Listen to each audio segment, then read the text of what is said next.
So we're in downtown Cedar Falls, and full disclosure, because we believe in transparency here on Brewing, this is not our first time at Second State Brewing. We did a shoot here in October, and the beer was terrific, and you never got to see that footage because technical difficulties. Now listen, we've been to so many breweries, it's the first time it's ever happened, and when I first heard that we'd lost the footage, I was disappointed.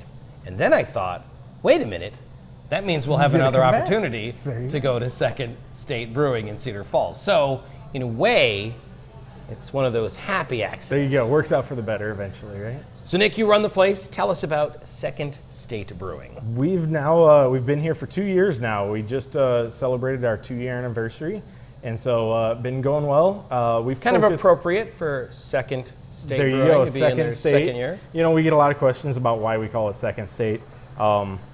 When you come here, you'll see we're located on the corner of 2nd and State Street. So when people find that, they kind of get a little ashamed. They haven't thought about why we're called that before. But it's so obvious that it doesn't occur. There you go. I mean, it's too obvious. I'm sure that the first time we were here, that was one of my first questions.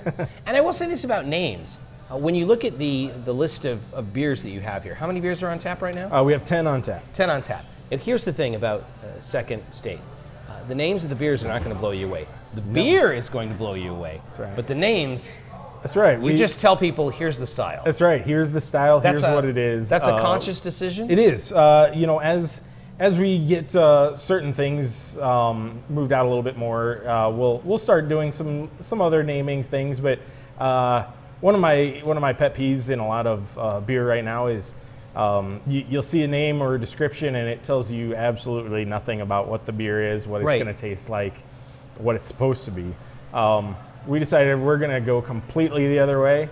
Our flagship is our Shorespear. It's an old school German style. We just call it the Second State Shorespear. Now, Shorespear means dark beer. Yep, black is black beer in German. I mean, black, but in a way that's kind of clever. But if you were to name the beer, you know, Purple Dragon or you know, Curious Unicorn, there you go. You're not really telling anybody what's going on. So when you say Shorespear and you spell it like that, you know it means black beer in German. There you go. Yeah. Yep, and it's it's an old German style that's the style. Is that what I have here? That is the one you're drinking today. Yeah, we like to look at a lot of those straightforward, well done lagers.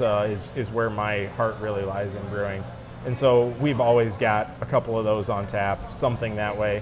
The Shorespear is that way. It's just an old school lager. Shorespear is a dark beer, and your eyes are kind of telling you, okay, this is prepare yourself for something, and then your mouth tells you a different story. Right, Walk me through a Shorespear. You know, you look at it and you think big, thick, heavy, dark beer, but when you try it, it's really actually a light-bodied beer. Drinks very light with just a little bit of roasted flavor to it. But it's roasted enough; it's not too light. That's right. Yeah. Sometimes you get a Shorespear and it's dark. And then you think, okay, well, this is. No, you still got to get a little bit of roasted flavor to it. There's an absolute roast to this. But we still want a nice, crisp, clean finish with that, and it's not that roasted that hangs around like a big heavy stout or something. Like if I was going to spend the weekend putting mulch in my backyard, and I wanted a dark beer, this would be the dark beer I went to. You know, that's really where we came up with that beer. My wife's a big dark beer person, and. We wanted a dark beer that you can drink year-round. When it's 100 degrees outside, something that's still crisp and refreshing, but you get those dark beer flavors. So. I think it's weird that we kind of relegate ourselves to the time of year for the beer that we enjoy. Yep. So if you want a stout on the 4th of July, I say drink it. Absolutely. And I'm glad that places like Second State are making them available. So, you know, I don't think it would have killed you to have the Vienna Lager on tap right now. Although you said I just missed it. That's right, we did. After the last time you were here, we talked about the Vienna Lager also. Yeah. We did get the Vienna Lager back on tap in January, I believe it was. And yeah, I think it only lasted in February, maybe. Nick, tell me about your history. How did you get into brewing?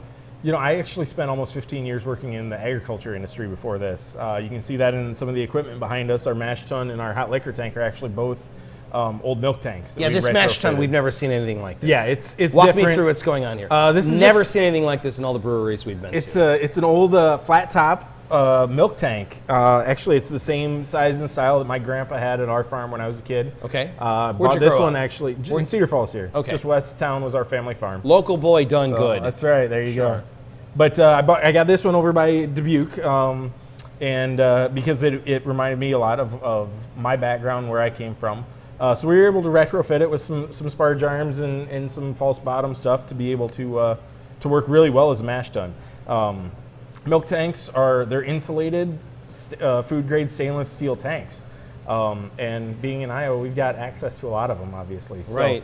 Why not put some of that to work? It's a throwback to where I come from, and it's kind of a shout out to the background in Iowa. So you're celebrating your 2nd year anniversary. 2nd anniversary. And we have these little samples. What is this? This is a Belgian Dark Strong. Okay. Came out about 12.5% ABV. Oh! It's a very large beer. It's got some really nice dark fruit flavors, some caramel flavors in there. Very intense flavors in this beer.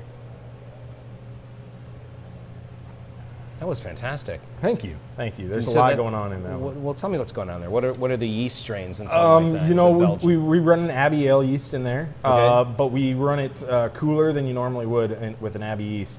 Originally, the design started out as a barley wine recipe that we then decided we had some access to some really good quality dark Belgian candy sugar, and thought that would go really well with the recipe that we had in there.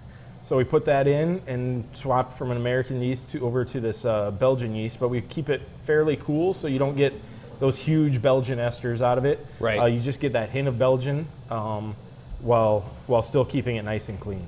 So here's my recommendation. Do a day trip, come to Cedar Falls, get yourself a room at the Black Oak Hotel. I hear it's haunted. You know, I stayed there one night and I didn't have any experiences. Normally I would say it's a great place to day trip, but with all the breweries here in Cedar Falls, might as well make a weekend. Yeah, spend the night, make a weekend of it. Nick, really good stuff. Just Cheers. fantastic stuff. Keep up the good work, and thanks for having us again. Thank you for coming back again. Cheers. Cheers.